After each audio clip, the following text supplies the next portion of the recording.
Listeners, prepare thyself, for you are about to witness two fine gentlemen muse upon the fandom realm, for you have ventured upon the kingdom of Graph. Hosted by Marco Guerrero and Michael Berkowitz.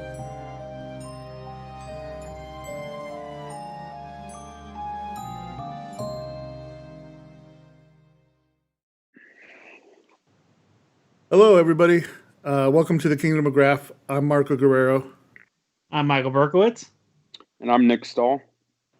Welcome, Nick. I just want to thank you for being on the show. This is our second episode. We've done a bit of testing, the last few months on shows and stuff. So it's an honor to have you on. Yeah, thanks for inviting me. I really appreciate it. And good to be here. And so we mainly deal with autographing and stuff like that, hence the whole Kingdom of Graph thing. Let's open up. I have a question that we got in early. This one's from Desiree Arvizo. She's a Dallas Cowboys fan, by the way. But oh, nice. She wanted to know what was your craziest fan interaction? Like just something like that you were just walking down the street, you were at a show, there's something like, and just somebody was just like, something crazy happened or something. Crazy fan interaction. Wow, that's a tough one. That's trying to think. I don't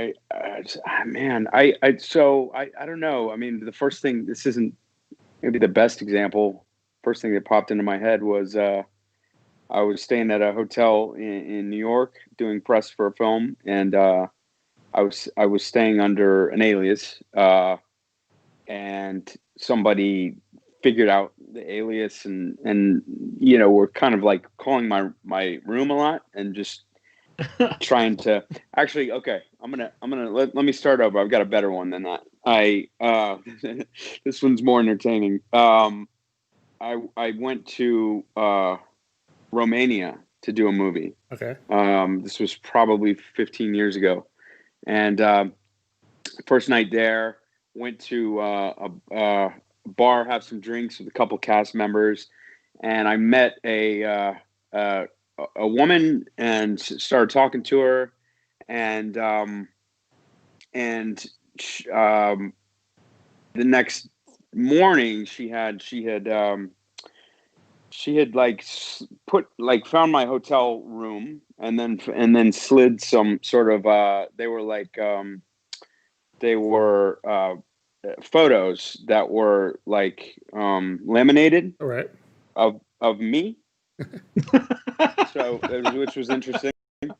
And she slid them under my door. And then I was getting calls to the hotel room later that day, and then later that night it got weird because I got like pounding on my door, right. And I looked through the people and it was this lady, and I was freaked out. I was not real willing to open the door at that point, and she started saying that there were people after her, that she was like, there's some people after me and you have to let me in and whatever. And I was like, and I just said through the door, I said, go to the front desk. There's like security there. I'm probably not the right person to come to. And she kept going, and then she kept knocking and saying, please let me in. And I mean, it was a foreign country. I had just gotten there. I was very, very freaked out. And I never really heard from her again, but it was like this whole series of events that was like, it was creepy and weird. And like, that was all in the first like 2 days. Now I wonder if there were people actually after her. I hope not. Because you said you never heard from her again, right? Situation. Yeah, I mean, and hopefully that wasn't, for those reasons. But yeah, I would say that was kind of the weirdest thing, and just it being combined with this place I'd never been to. I was thoroughly freaked out about the whole situation. But I want to go back. yeah, I mean, have you been back to Romania since? no, Oh, I see, that's haven't. why you haven't met her again. That's the only reason. Because you haven't. I'm been going back to to drop a Romania. few $100 just to have this advertised in Romania and see if we can find this person. Just like replay this in Romania. Track her down. Yeah. Do they We still should do try to those track her down. Romania's version of Craigslist misconnections? Right. So Right. Yeah.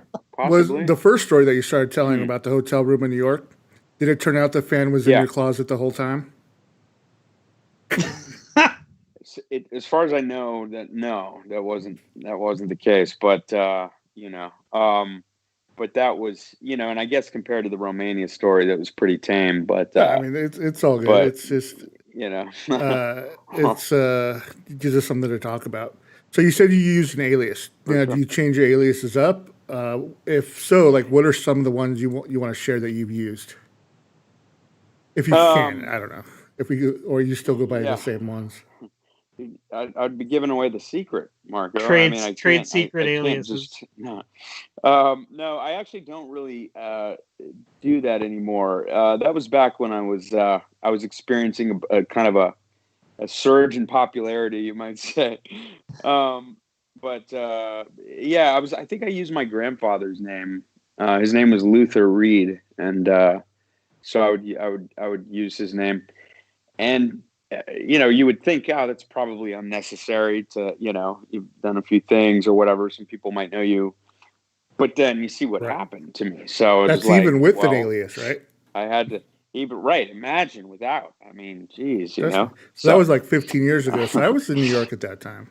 Mm-hmm. I was Oh, I moved to New York just after in the fall of 2001. So okay. Wow. And so I lived there for about 14 years. So we were talking about. So you're a Dallas Cowboy fan, man. What happened to this season? I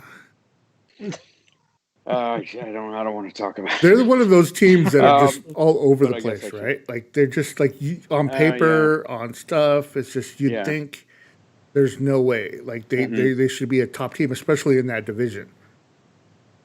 Yeah, I mean, every year, it seems like it's the same kind of thing, which is like, you hear about all this talent on the roster, all of these, multiple players, and you're just like, man, I would say Cowboy fans, and I will admit this, we tend to be somewhat delusional, and I mean, my brother-in-law actually makes fun of me because every year I'm like, I think this is the year. I feel it. And he's like, dude, just give it up. But yeah, this year was particularly bad. I think it's a coaching thing. Yeah. I'm not a big fan of Mike McCarthy.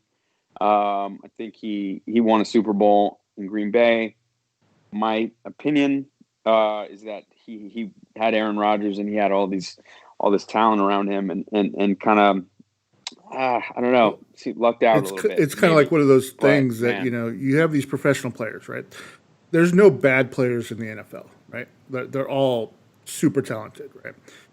And so you have these situations where like coaching can actually hurt more than it helps sometimes. Like I think history was made yesterday in college basketball, where you had a Division II team playing like Kansas State, right?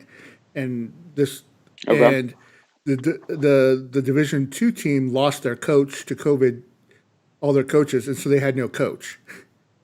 And they weren't even taking bets on the game because again, it's a top ranked team versus some Division II team. So there was not even a betting line, nothing. Oh wow! And they came in, blew Kansas out by like 20. And really, and so they just sometimes, if you just let the players play, and that's the same thing I felt like. I'm a Tennessee Titans fan when they had Mariota. I felt like they should have just let him play. Like they were trying to turn him into something that they weren't, that he wasn't. And if they would just let him play, Yeah, they would have done a lot more. that's true. I was kind of disappointed at where his career went, and I don't know. I suppose just to make it to that level, like you said, you know, these are. I mean, I'm sure what separates the elite, Pro Bowlers from like a regular NFL player is like just a sliver of That a fraction of and so just to get to that stage, I think is amazing. So but you have your eye on Sturt. I remember him in college as well, and he had he seemed pretty versatile, mobile. he just Fast. didn't have He had he a lot didn't of have an cool offensive line for qualities. 4 years, and he had 5 different offensive coordinators, and so it's sometimes there's a lot. You could be the best quarterback. You come in, and if you don't have that support system, you lose confidence. And when you lose confidence, that's I think that's the difference between a Pro Bowler and a a non is that confidence. Like when Tannehill came in, he had nothing to lose. He had already been cut by Miami basically, and he came in as a backup. And when he stepped in, it just happened to be right when the offensive line, Pro Bowl line, came back healthy and set. He had nothing to lose, so he could just play free. Yeah. All right, so we have an. That's Oh, okay, sorry. I was gonna switch. Oh no. Go ahead. We could talk. Like I said, we could talk about stuff all day long, but I think we'll move it from because not everybody here is a sports fan. So, sure. But I think we have a question, right, Michael? Yeah, I got a question from Karen, who is a huge fan of yours, especially Carnival. And she wanted to know if you would ever come back to do like a Carnival movie to kind of finish it up because it never really got a chance.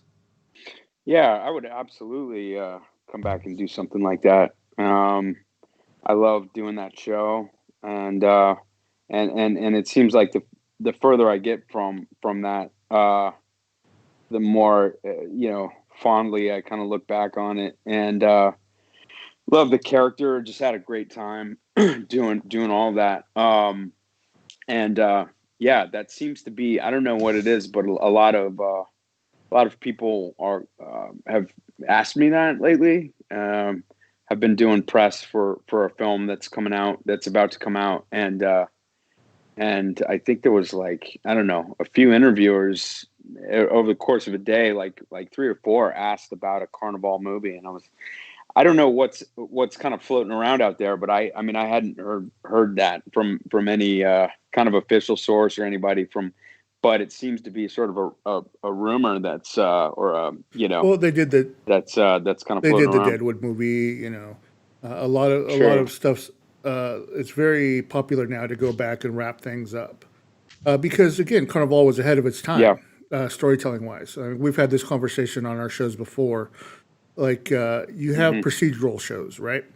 That were the norm back in the late '90s, and then you had shows like X-Files, which kind of twisted things up, had a half procedural, half mythology, and then Lost came along and kind of broke that mold and opened up the ability to tell these very detailed stories episode to episode that really didn't wrap up each episode, right? Like you had to watch the whole season.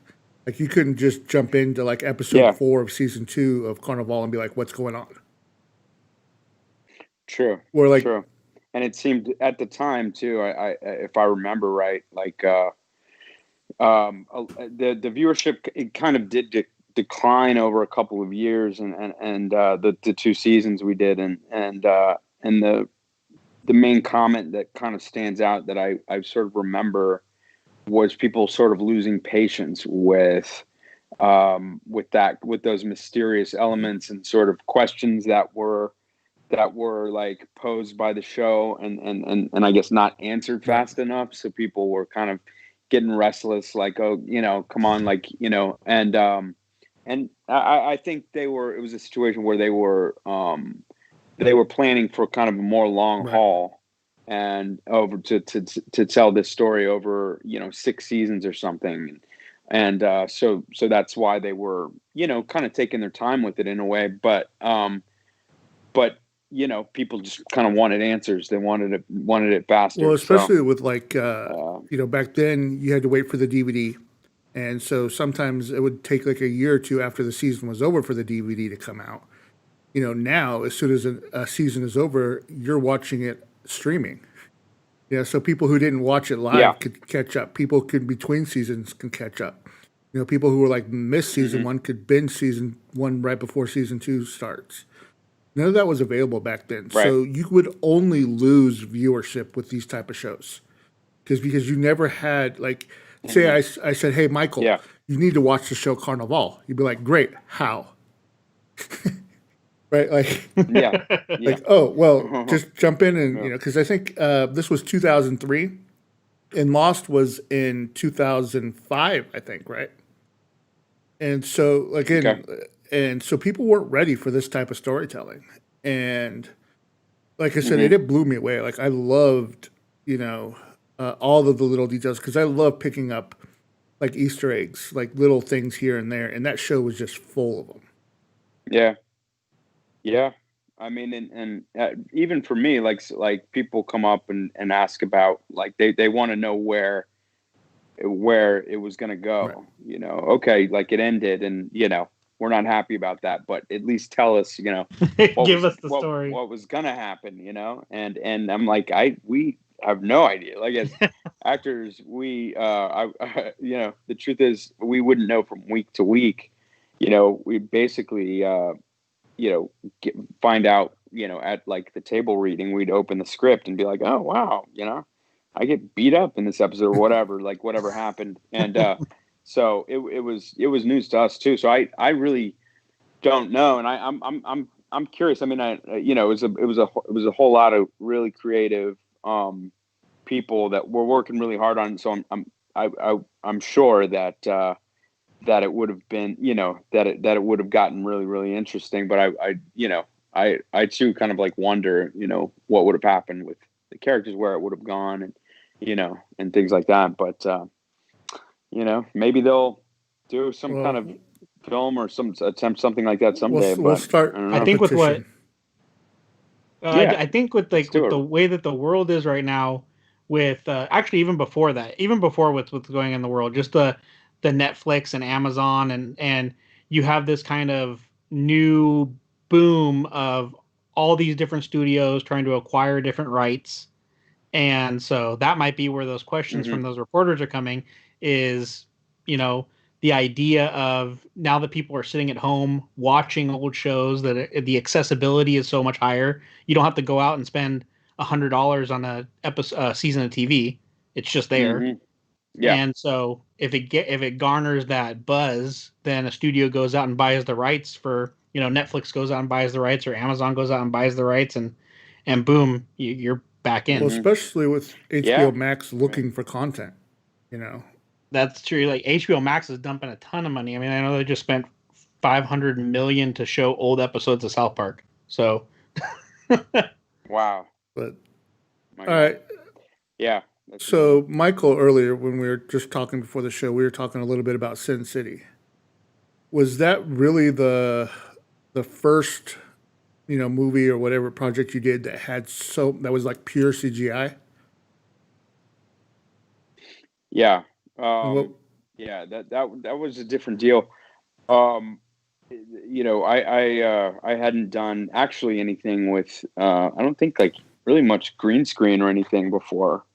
Um, and so that entire thing basically was green screen. They had if I remember, like a few different sets, like the bar, the Jessica Alba's character, danced in and stuff, and I popped up there at one point. Different characters kind of like converged in that bar.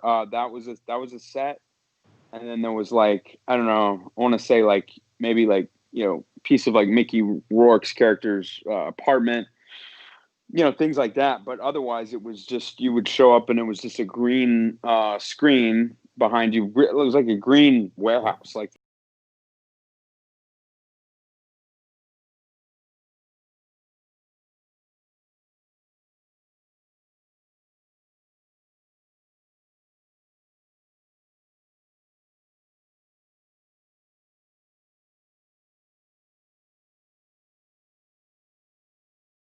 Nice.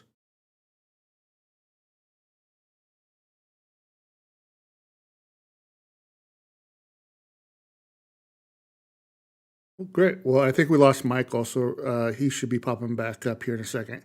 While we wait for him, I'm gonna go ahead and do like a little sponsored by type of thing. Give us about 30 seconds to get him back on.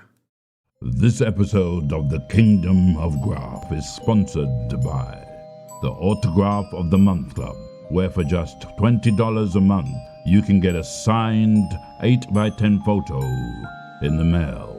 Please visit them at www.autographofthemonth.com. Use promo code KINGDOM to get a bonus welcome autograph with your first subscription to Autograph of the Month Club.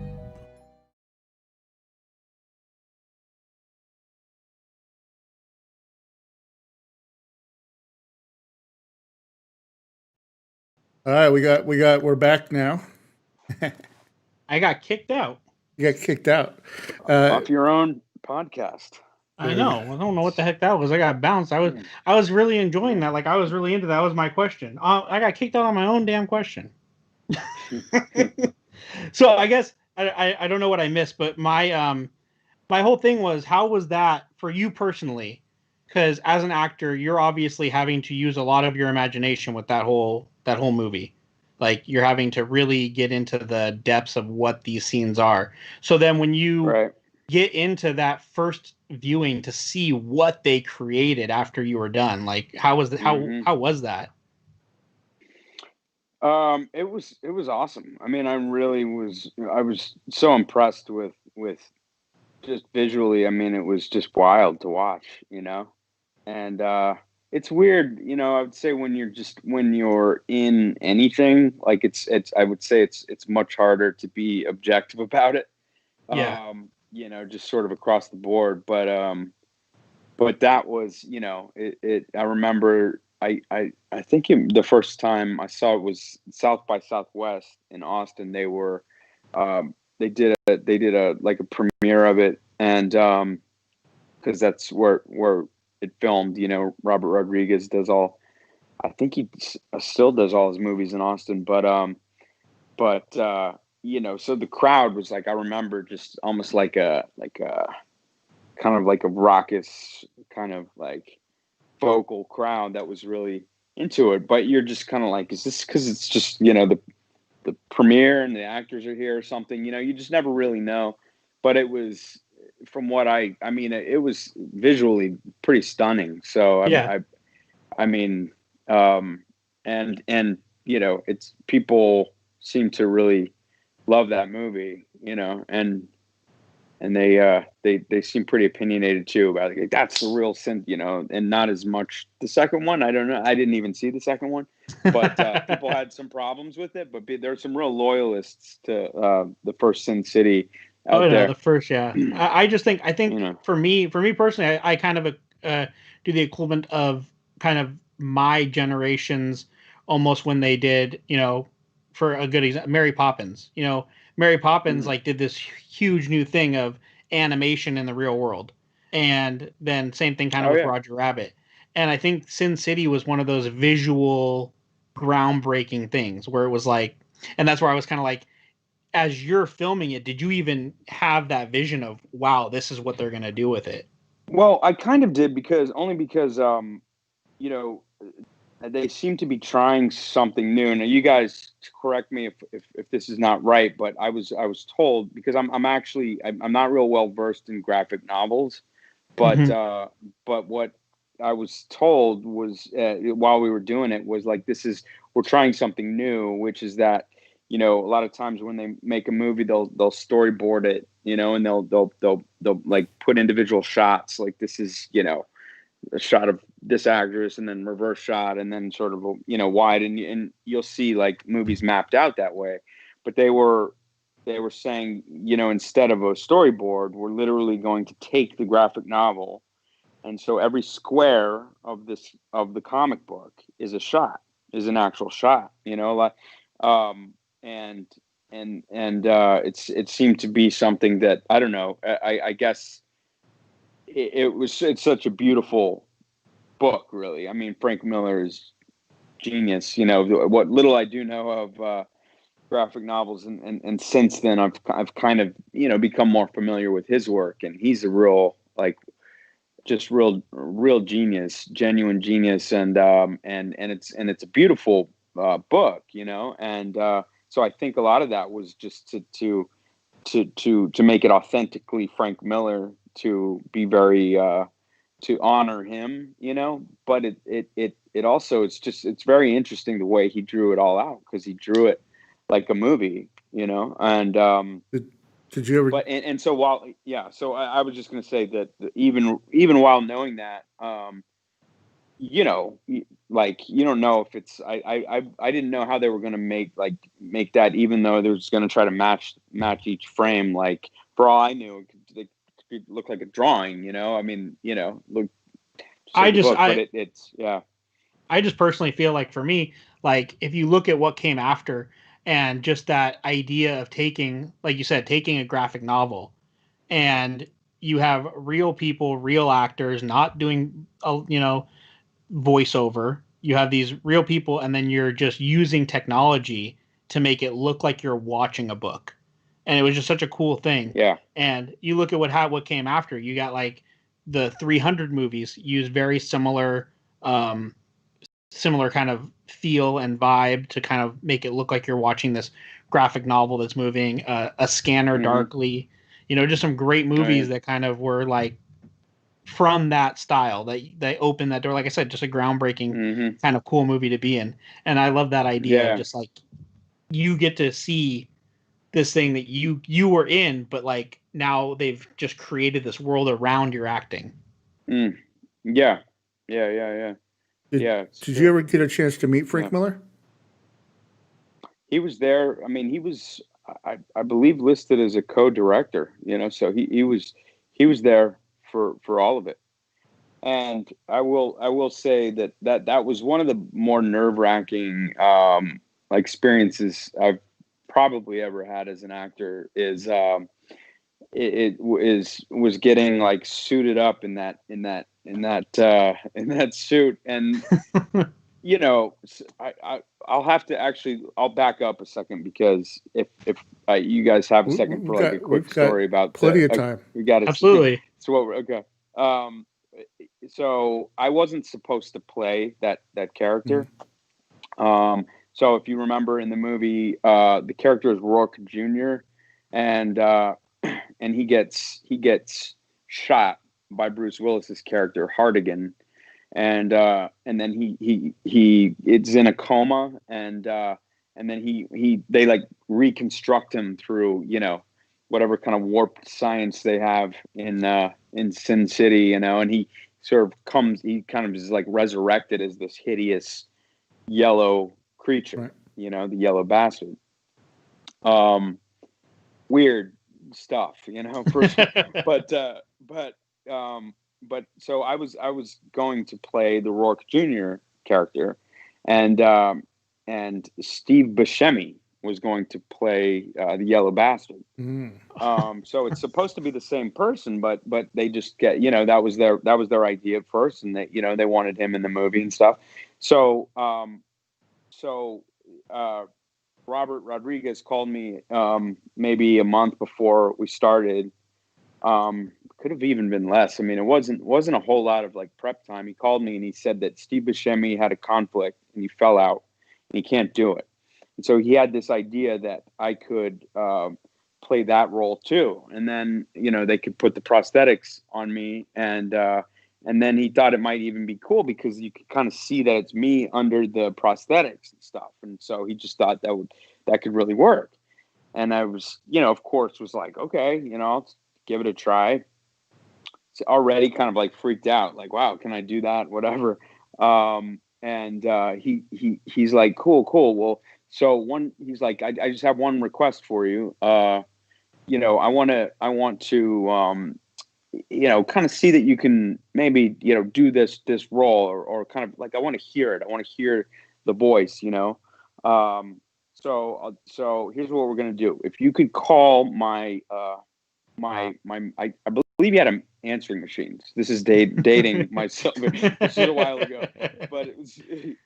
He said, I'm going to a party or something tonight. I'm not going to be in the house. So he's like, if you could call my answering machine and leave a message as the character, and then I can play it later. And it's kind of like a little impromptu sort of makeshift audition or whatever. And I was like, okay, cool, I'll do that. And so the story was that he told me later, like days later, was that he went to this party and came home. He might have had a couple cocktails or something. I guess he forgot that he had asked me to do this. So he ended up, pressing play, and he just heard this like psychopath, like, "Hard again, I'm gonna kill you," or whatever. and he really freaked him out. He got really scared, and he remembered that he was like, "Oh, it's Nick, okay." But needless to say, I got the role, but it was a whole different story. In theory, okay, I'm going to do this. I'm going to do this weird, creature, kind of almost like half human thing, and it's another story. I like, it was a whole nother thing to like be on set. Frank Miller, who created it, is like there, he's off camera, just, staring at, right. Watching, like, wait. And I remember being in like the trailer or whatever, and just sort of like looking at myself in this kind of like this absurd suit, and sort of like practicing like how I was going to do it. Cause I was like, okay, it's weird. You're like, am I going to sound like he heard me in his head when he wrote this? This is like his creation, and I've got to kind of follow through on this. And I just kind of was like, well, I just got to go for it. I got to, but because Frank had never heard me do it. I'd never had any rehearsals. I'd never had anything. So this was like the first time, and we, did a couple, whatever, the first initial scenes, and didn't get fired. So I was like, okay, that's a good sign. We like broke for lunch or something, came back, and everybody seemed cool. And finally, I think he came up to me and talked to me and said, "Oh, you're doing a great job," or something like that. And I was like, "Oh man, I could exhale," So anyway, well, that's such a great point, because even I have like reading, I like to read books versus listening. I know a lot of people listen to audiobooks, and I like to read a book because you have such a great point. You create that voice of the character in your head, and sometimes if somebody's reading it, it doesn't match and it doesn't feel right, or it doesn't feel authentic. So as an actor, I'm sure that was definitely, I could see that being a huge worry. Yeah. I mean, it's kind of like enough of a challenge that it is this sort of, I had never done anything in that realm of like, graphic novel, comic book, kind of, it's such like heightened reality. It's not even, and there's so many different directions you can go with stuff like that. Yeah. So I mean, you did have all that voice work from the Hercules show, though, right? Now everybody watching the interview is gonna be like, he was in Hercules, and they're gonna go start. This was kind of an inside joke type of thing, And you want to tell the story about how everybody used to think you were in Hercules? Yeah, we were talking before the podcast, and I was just saying, there's you kind of read all kinds of stuff online. A lot of it's just not true, and you don't really know where it comes from. But it was like on IMDb, where it lists your credits. One of the I don't know, for years people were coming up to me like, "Hey, when's Young Hercules coming out, man? When are you gonna?" Because I apparently I was the voice of Young Hercules according to IMDb, and I've never done an animated thing in my life. I've never done a voice to anything, and so I kept having to be like, "What? Who created this?" Because after a while you're just like, it's it lasted a while, like people with that rumor, but so I am not in Young Hercules. I wanted to for the record. I wanted to wish you a belated happy birthday. I don't know Thanks. if they were right on that, but we also have a question from That was correct. Jason Guerin, whose birthday's today. Okay. So Jason Guerin wants to know, when you're preparing for a role and you get and you don't have a lot of time, like you get the sides or you get the script like the night before or the day before, what's it like prepping for something with that amount of time? You know. Yeah, like it depends. It really depends. Like preparation work and kind of learning lines and things like that. It depends on the material and you know, I did indeed turn 41 a few days ago, and whatever. It's obviously not like I'm not like old, but I seriously have noticed a cognitive difference in how I used to be able to memorize lines. I don't know what it was when I was a kid, but I could just like look at something like once, and it's like I just like had it down. You know, I could just absorb so much, and that is, I think, slowly changing. So it's I find I need more preparation time and stuff. You know, for a film, you obviously don't need to like have all your lines down or have all your, you know, your beats and moments kind of rehearsed and down, because they break it up into tiny little segments every day when you're doing films. So, you know, you might have a couple scenes or something, and so you yeah, like he said, you get it the night before, and you really can just focus in on those, because I've been asked before, like, how do you memorize all those lines, man, from a script, you know? And it's, so people, I think, you know, think maybe you have to, you know, memorize them all. And the guy with who asked the question seems to know that's not the case, but it really does. You know, I mean, I don't know if I could, you know, memorize you know, that much material in a play or something. You're rehearsing for a really long time, and you have to memorize a whole script, but you have like months of, you know, 30, 60 days to get it down. And so I'm with you right there, man. Well, I think it's 9 days from now. So I turn 42. Oh wow! Either that or 43. I forget. Yeah. It's one of the two. Either 42 or 43. You kind of lose track at this age, you know. You're like, it's 40. I mean, like I go. You're like, whatever. I go in like fours. 42. Like, so when I was 38, I was like 38 for 4 years, and now I'm going to be 42 for 4 years. And it's just kind of like right. You just revert to that whatever number. But yeah. A fun fact, though, is that some of our viewers aren't sure if Marco or Jamie Lee Curtis is older. So, you know. Well, I do. Ouch. I do clues sometimes for the Autograph of the Month Club, right? Like, this person was in this, you know, was in this type of show or this type of movie, and sometimes I'll give the clue like the person's older or younger than me. And then when one week everybody was answering like, was it Jamie Lee Curtis? Was it like so and so? I'm like, whoa, how old does everybody think I am? Right. But that's really funny. Yeah. But so yeah, that was from Jason Guerin, and so wish him a happy birthday today. Yeah, happy birthday. And we have somebody in the comments said that they're a big fan of disturbing behavior.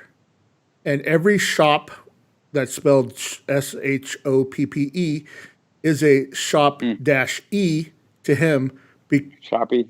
Because of the movie In Your Life. Yeah. That's funny. It's a little flashback. Yeah. It's been so some of these movies, that talk about making you feel old. Like, oh my God, I was 17, I guess, you know, when I did that. But there was some really clever, like, witty dialogue in that, you know, people really like, you know, quote all the time like that. Yeah, shoppy, shoppy.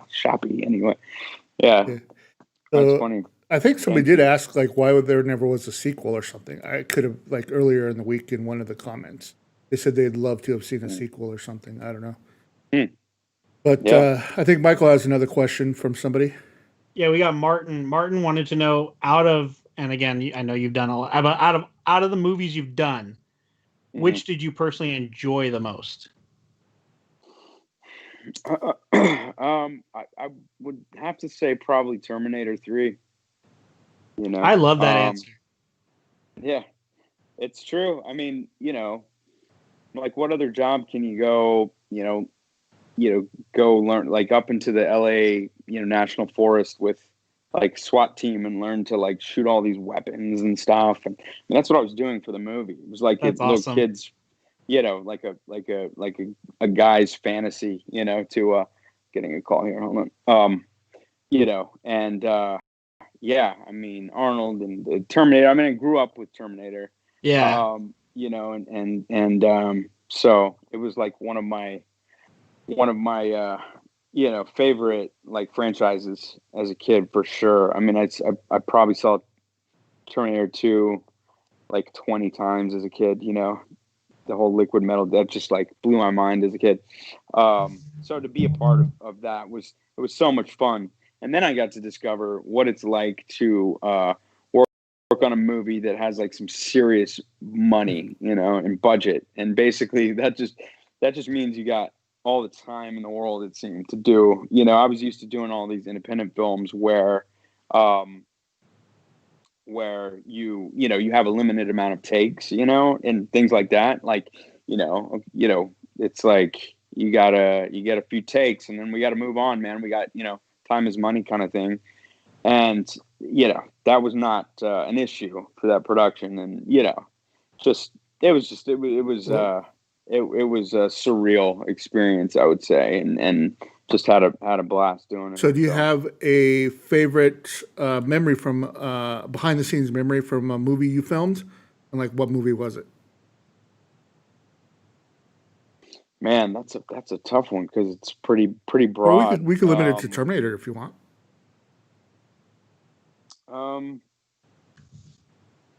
Yeah, okay. I don't know. I think maybe like the first conversation I had with Arnold, was pretty cool. I'm Like about that to that stands out to hold me. you up by your throat for about a whole day. Yeah, All right, like how long did that yeah. scene take? Where he's just holding you up, It didn't take too long, but he kind of beat me up in that for sure in various few different scenes. But I was what's interesting about Arnold that I didn't expect and I would think would surprise a lot of people is I would say socially like on a kind of like one-on-one level, or if it's just you and him talking, he's not shy, but he's reserved kind of, and he's not kind of the guy that he is in front of like a group of right? people. The guy is just very comfortable, speaking to groups and sort of, and performing in that way. And he's this, larger than life personality, and he's funny, he's gregarious and all these things. And then, I just noticed, one-on-one, he's just kind of like a normal dude who's just kind of like, hey, what's up? Kind of, you just sort of expect, just from the image of somebody to, be that person all the time. And so I think that was the part of the reason why, like, I was around him. But I'd run into him in like the makeup trailer, like my first few days of on the film, and we would kind of cross paths in like the makeup trailer or something, and he would say hi, but like he wasn't really talking to me, and I was like, I didn't know what the deal was, whatever. And if I was just I was waiting for him to Right. initiate conversation. I just didn't feel super comfortable going up and just like shooting the shit with him, like, because Right. it's Arnold, and then I think it took like almost like a week before we actually had a conversation. and it was in the makeup trailer, and he was kind of like walking by, and he just stops and looks at me, and he's like, "I saw your audition tape," and I was like, "Okay, cool." He was like, "It was really good," and I was like, "Thanks, thank you." I was, and he kind of like patted me on the shoulder or something, and then from then on, like, we talked all the time, and he's really cool, and and he was pretty generous guy to, he had an 18-wheeler with a gym inside. Oh wow! Like that would kind of follow the set around, it was a gym inside of an 18-wheeler, and he told me I could go work out there whenever I wanted and stuff. And I didn't take him up on that because I really wasn't really doing that at the time. I just didn't really work out. But I look back on it, I was like, man, I wish I'd worked out in Arnold's gym, mobile portable Gold gym portable, to go. Yeah, Gold to go. What a missed opportunity, man. But you could have had the Arnold workout. Well, see, this is the part of the show where we come up with business ideas, right? Last week we had Where's Waldo's food truck. There's a mystery food truck that went around, and you had to it'd give you like an area like Silver Lake, come find us, and it'd be like they would do Waldo's waffles or something. Right. Okay. And so now this week we're gonna do a gym to go. Arnold mobile and gym. It's gonna just be called Gold Go or Gold Go Gym. Yeah, Gold on the go. And particularly suited for the pandemic, I think. Yep. There you go. Kind of works well. It's sanitized. You have a couple people at a time, right? Show up. You can just like Uber, but with like a gym. So we'll roll up to your house. We'll park, and you come out, work out, and then once you're done, we'll Uber to the next house. That's not a bad idea. You can have like a sanitizing sprinkler system where it just sprays down. You close the door and push the button, and it just sanitizes the inside. Yeah, and you avoid the crowds of a gym. And comes to you. It does a lot of things. I think it can be sponsored by Peloton. Why not? Yeah. There you go. Yeah, I mean, I get that question a lot, because I do a lot of the signings, like what we did with for the Autograph of the Month Club, and the question I always get is, are the actors nice? And I'm like, well, yeah, because I'm paying them. But no, I'm just joking. No, but I mean, I've only had like a few bad interactions with people. I mean, actors are just like people. I try to say like everybody else, they have good days, bad days, and that's one of the first things that I think you learn is that they're just, I mean, not to burst your bubble, I guess, but you're just a normal person, right?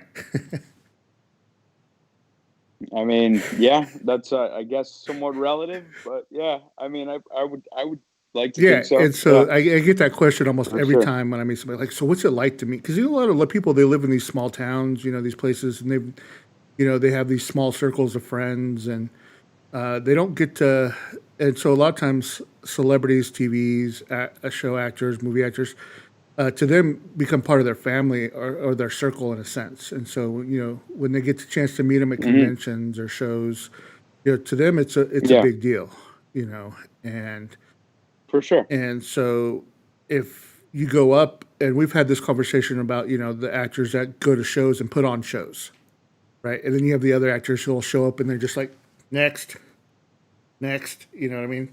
Mm-hmm.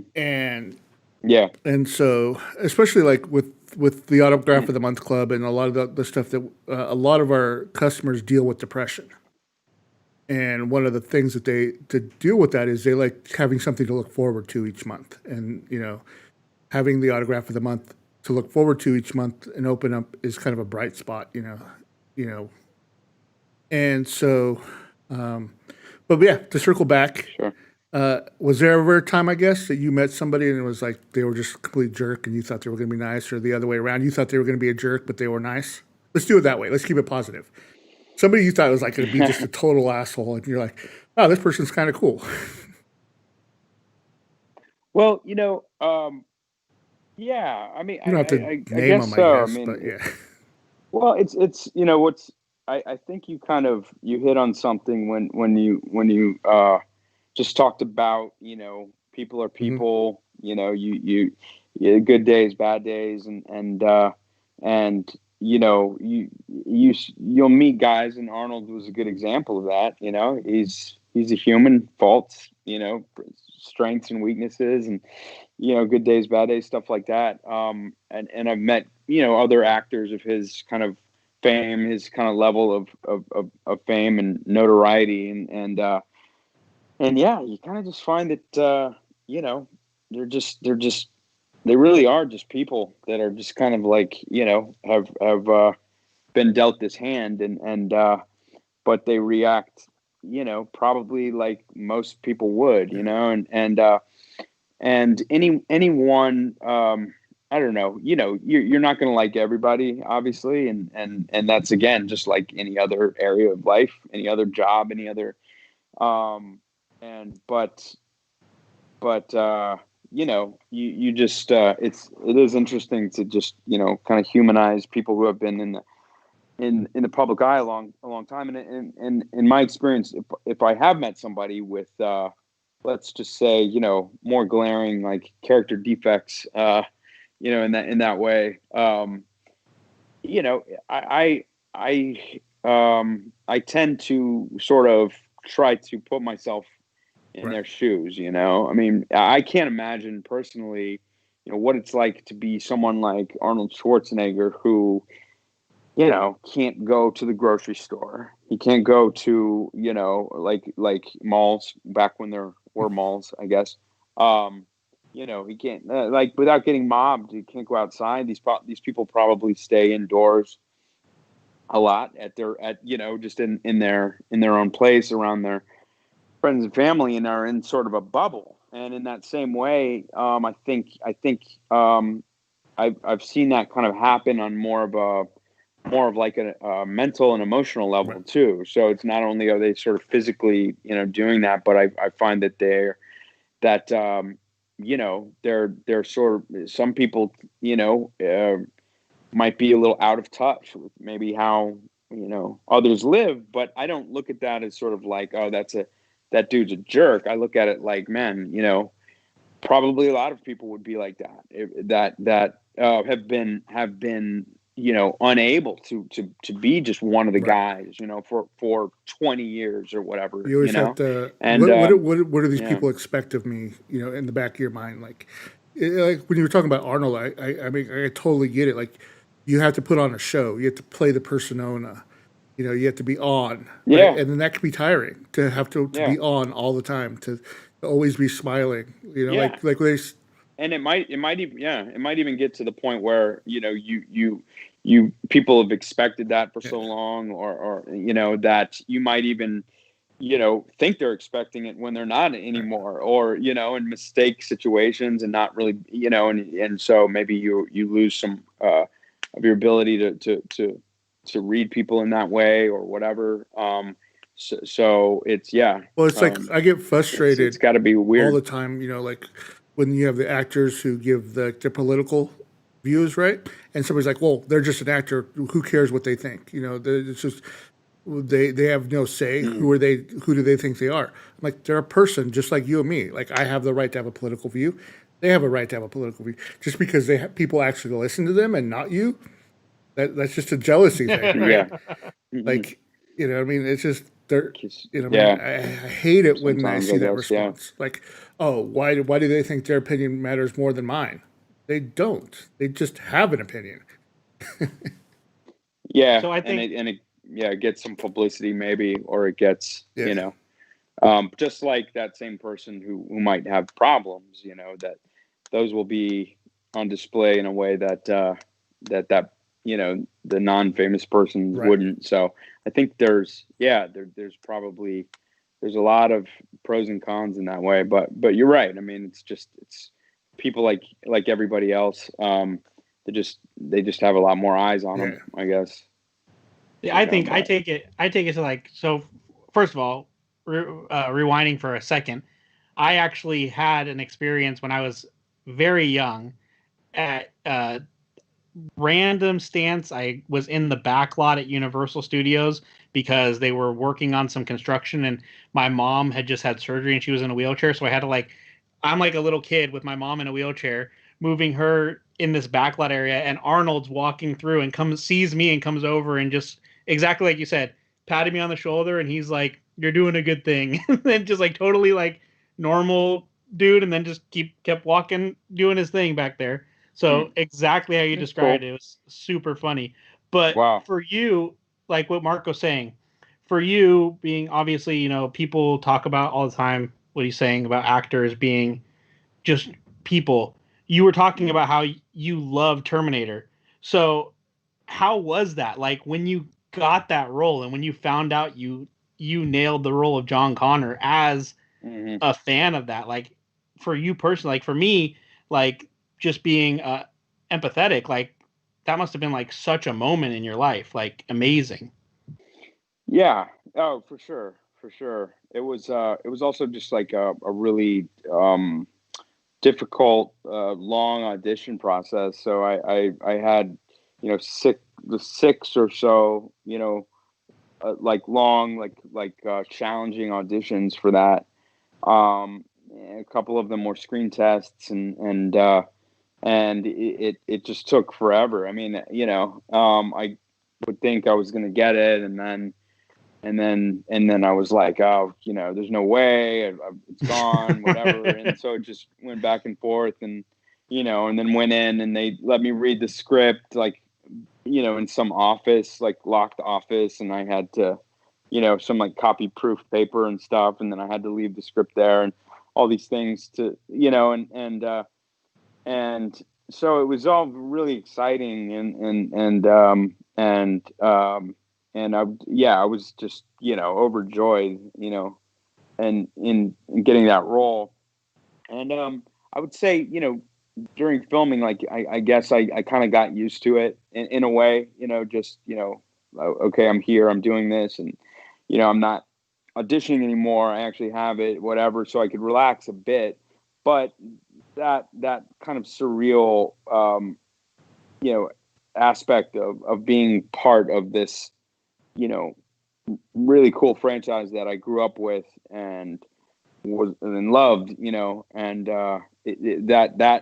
that was never, never really went away to a degree. I mean, that was always there, that how crazy it was for me. It was so, but as time went on, and I kind of like, I could get into the role a little more and stuff, and kind of relax and sort of, but anyway, so yeah, it was quite a experience doing that whole thing. Well, I think that's our time for tonight. So I want to thank you for joining us. It's been a pleasure. So much fun. That's all I got to say. Yeah, for sure. Yeah, thank you guys for inviting me, and and we should do it again sometime. Really appreciate it. That's a verbal contract. So. Everybody listening, you heard that, right? He's tied in. Yeah. We'll come back for episode 2, the sequel. All right, everybody. Have a good night. Okay. Have a Take good care. night, guys. Good night, everybody. Bye. This episode of the Kingdom of Graph is sponsored by the Autograph of the Month Club, where for just $20 a month, you can get a signed 8x10 photo in the mail. Please visit them at www.autographofthemonth.com. Use promo code KINGDOM to get a bonus welcome autograph with your first subscription to Autograph of the Month Club.